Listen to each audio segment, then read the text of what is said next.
Pas de cuisine pour cette jeune femme qui ne travaille pas les cuisses de grenouille, mais les peaux de crapaud. Elle a eu l'idée de les transformer en porte-monnaie, mais aussi en bracelets ou en pochettes. Les yeux des petites bêtes sont remplacés par de jolies pierres. Un cadeau original pour Noël. Marion Loupageux, Jérôme Brigali et Laura Zéphirin. Il était une fois un crapaud métamorphosé en accessoire de mode.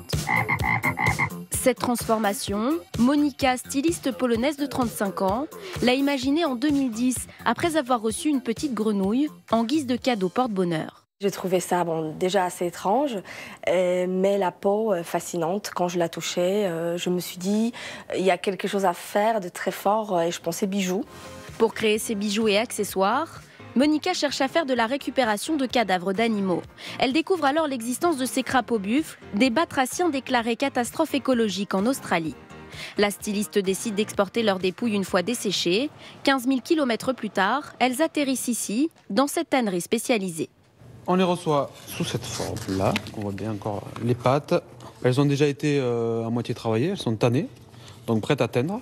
Au total, 14 étapes sont nécessaires pour transformer ces peaux en un cuir de qualité et pas moins de 3 heures pour les teindre. C'est fini, on va les mettre à sèche et demain matin, on va les récupérer, prêtes à envoyer. Direction ensuite cet atelier de maroquinerie de luxe situé en banlieue parisienne. Ses mains expertes en font des pièces uniques et des gravures de mode qui s'affichent dans les magazines. Alors forcément, leur prix croise vite. Au minimum 245 € pour ce porte-monnaie, 950 € pour ce sac en poil de chèvre avec sa tête de crapaud.